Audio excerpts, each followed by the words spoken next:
Welcome to the Ultimate Sports Podcast. Today's guest is somebody that covers high school hockey and high school baseball. He also does work on MESN Radio and has a podcast called The Doug Siravo Show to talk Stanley Cup playoffs. Here's Doug Siravo. How are you? Pretty good, you? I'm good. So tonight we have the conference finals getting started. First is the East, Boston and Carolina. What do you expect in this series? This is a series that could go either way.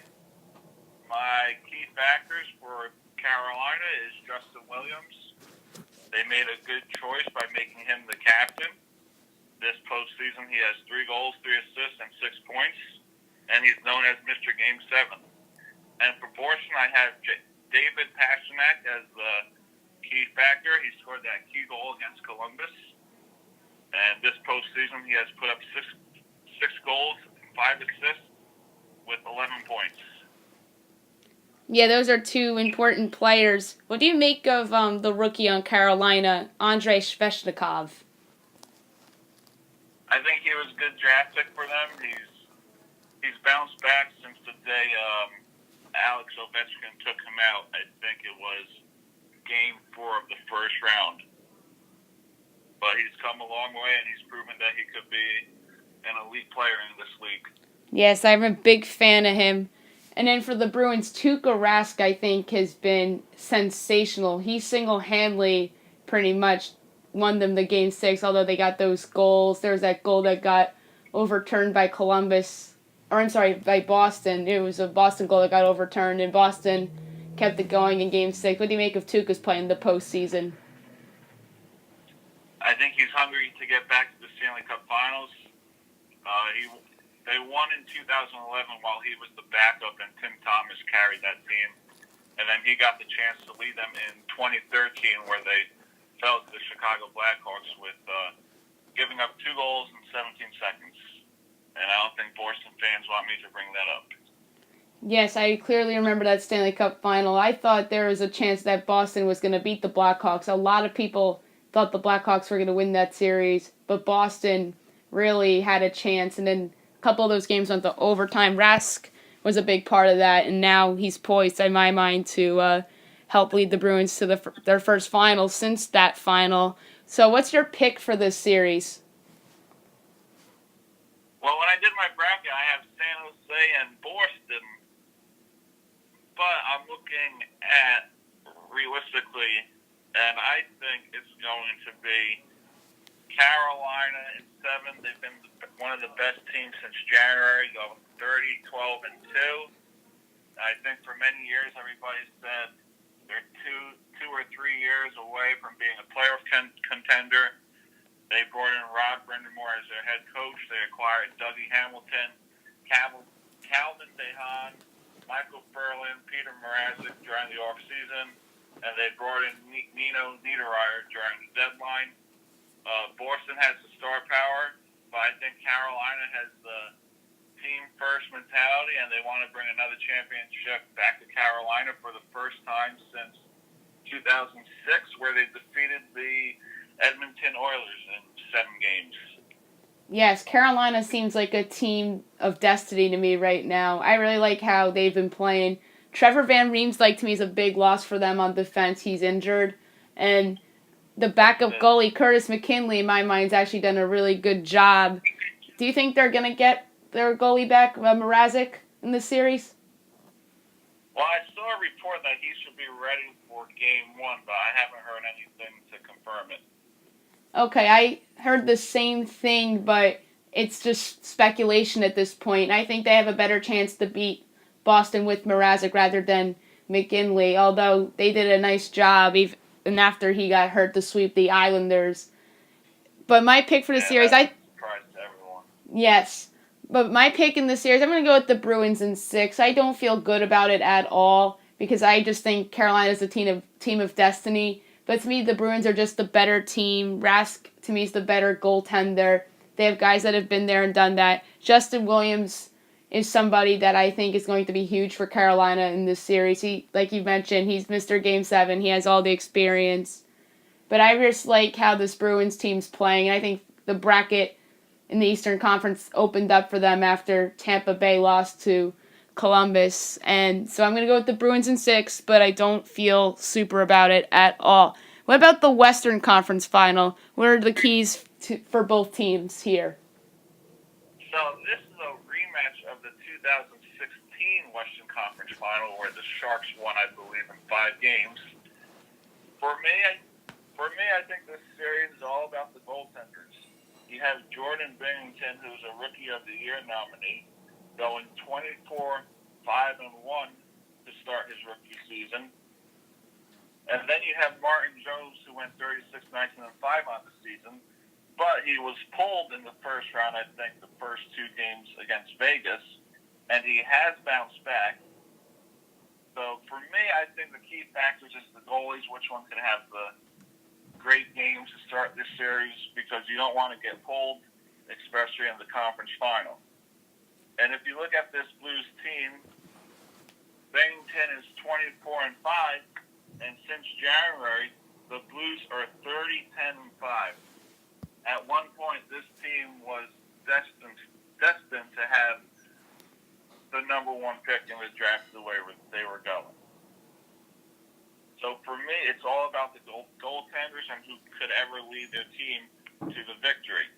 But for me, I think San Jose is hungry to win for Joe Thornton, but the Blues for me have the edge in consistency as they've been playing solid hockey since January.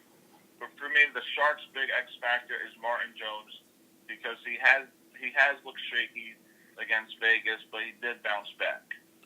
Yes, you're right about Jones. His turnaround's been impressive in my mind, getting pulled in the Vegas series a few times. And since Game 5 against Vegas, he's been lights out. And Binghamton has had some shaky moments in the postseason, but he's really helped the Blues to where they are right now. I really like how this Blues team is playing. I think they're arguably the best team left of the 4 teams remaining in the postseason. To me, this is a toss-up series. My prediction for the series, I'm going to go with the Blues in 7 games. You mentioned it. The Blues are the more consistent team, and I think that their role players are better than the Sharks' role players, although it's very close in my mind. What's your prediction for the series? This will be a close series. I would love to see the Sharks win. I would love to see Joe Thornton win his first cup against his former team, the team that traded him. But I really believe that Blues have what it takes to win. They have guys stepping up, and Pat Maroon, who took less money to go back home with his son. You have Robert Thomas. You have Alex Pietrangelo. And then again, you have the goaltender in Jordan Binnington. And you can't forget about guys like Tyler Bozak and Vladimir Tarasenko. Yeah, those guys are very good players, especially Tarasenko. To me, he's one of the best players in the league. I don't think he gets enough credit for being one of the top superstars in the game. And Bozak's just been a great role player for the Blues. And Maroon, that story's just been absolutely sensational. He got to score the double OT winner for the hometown team. I love that story, and I really think the Blues are headed for the final. I really do. But it should be a great series, nevertheless, between those 2 teams. And this will be the second year in a row that a West team has a chance to win its first Stanley Cup. You're right. Because Vegas obviously was the expansion team from last year, and then they make the finals and then they lose, so they don't end up getting the chance. But you're right. San Jose's never won, and neither is St. Louis. So big moments for these very good franchises. So let's talk about the previous round and the teams that got eliminated. The team that got eliminated last night was the Colorado Avalanche. In my mind, I think that they're a team heading in the right direction. Philip Gaubauer, to me, has solidified himself as the top option for them in goal. Do you think this is a Stanley Cup contender next year? I think so. We can't forget that Ottawa gave them the first-round pick this season, so they have, I believe, the 4th pick. So their future is bright. They brought in Cal McCarr after playing in the Frozen Four, so they have a young core. Besides having McKinnon, Landeskog, Johnson, they're building a young core that can compete for many years. Yes, I really like the direction of that franchise. They have to be among the West favorites in my mind going into next season. Dallas was the team that was eliminated on Tuesday night. Do you think they will bring back Matt Zuccarello, who was just sensational for them in their playoff run? I think he was a key part for getting them into the playoffs. I think they'll offer him a contract, but at the end of the day, it's up to the player. Maybe, who knows? Maybe the Rangers will offer him something, or maybe he'll go back to Norway. We don't know. But I think Dallas would want to bring him back. Yeah, he was a very key contributor for them in my mind, and that series doesn't go 7 without his contributions. The Islanders had a wonderful season.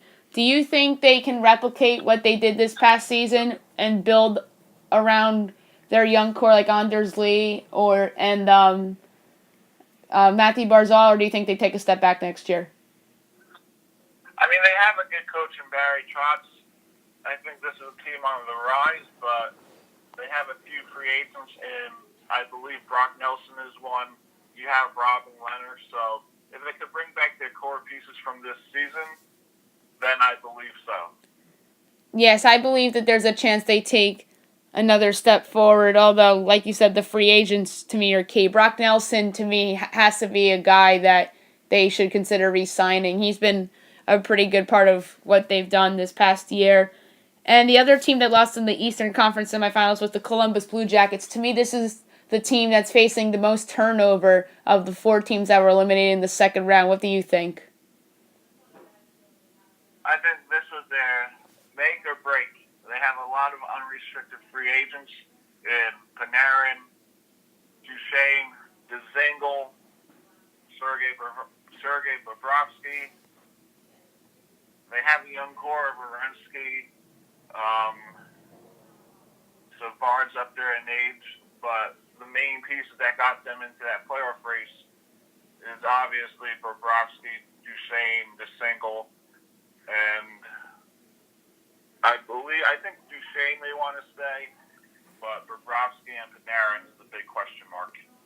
Yeah, Bobrovsky and Panarin, a lot of people are speculating the Florida Panthers are a team that's going to be trying to get those guys in with Joel Quenneville there now, and obviously Panarin was a player for Quenneville in Chicago, so there's obviously a tie right there. And then Bobrovsky knows the Panthers assistant GM because of their days in Philadelphia. I'm thinking of Chris Pronger. Is he in that front office in Florida? I think he may be. Yeah, that's what I'm thinking of, Chris Pronger. I know there was like another tie-in with Bobrovsky and somebody from the Panthers organization.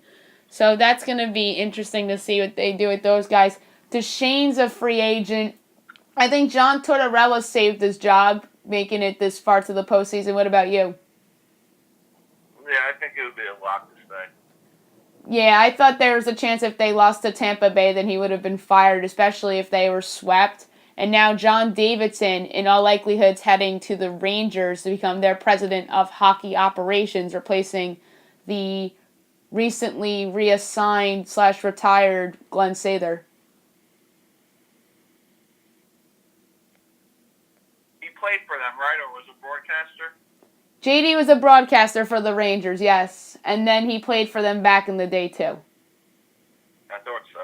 Yeah, so I would be surprised if John Davidson's not named the president of hockey ops for the Rangers, and that's why it took so long for them to name a person, because obviously they're waiting for Columbus' season to end, and I didn't think they had a chance to get Steve Yzerman because I thought he was Detroit bound, and that proved to be the case. Now, Ken Holland goes from Detroit to Edmonton. I'm interested to see what the Oilers end up doing this offseason because, yet again, another coaching change. Connor McDavid is, in my mind, the best player in hockey, and the Oilers have just failed to build a contender around him. Yep, they can't get the job done. They had that good run, but then the trade of Taylor Hall, Peter Chiarelli, he's known for making tough mistakes. He traded Tyler Seguin away to Dallas. Can't do that when you're trying to win. Yeah, and then you mentioned that Sagan deal. That was back when he was with the Bruins. That I knew that trade was going to be a bad one for the Bruins, and they proved to be right. And then Taylor Hall really, Ray Shero just robbed the Oilers with that one. So I think the Oilers, to me, are a team that's under immense pressure heading into the draft and into the offseason, depending on offseason stuff. We talked about Taylor Hall. You're a New Jersey Devils fan. I think that you would like for them to take Hughes, and you think they're going to take Hughes, as do I. Do you think he's going to play on their first line, on the top line with the Devils, assuming they take him? Yeah, I think Jack Hughes is a Devil. I think he'll be on the first line with Hall and Palmieri. That's going to change this franchise around, and hopefully it's the end of what looked like to be a 5 to 6 year rebuild. Yeah, I think the Devils were a team that needed like a franchise star to go with Taylor Hall.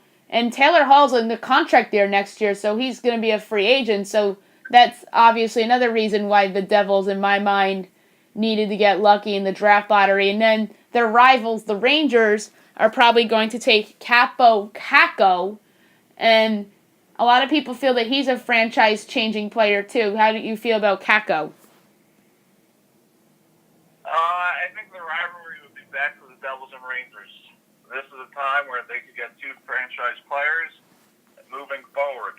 We look at back in the day where you had Marty, Elias, Stevens, Niedermeyer, Danico, where the Rangers weren't competing, and then you had Parise, and then for the Rangers side, you had Hank, Callahan, Dubinsky in that famous conference final in 2012. So this is a fresh start for both teams.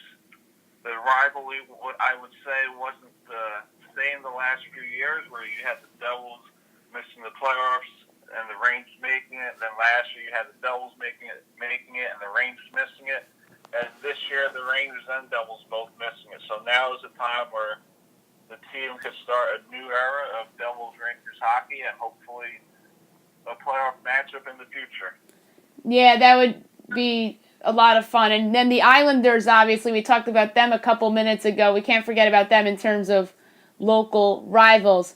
All right, I know you're short on time, and as am I. I was happy to have you on today, and we'll have you on another time, maybe before the draft. Thank you. I look forward to it. Keep up the good work. All right.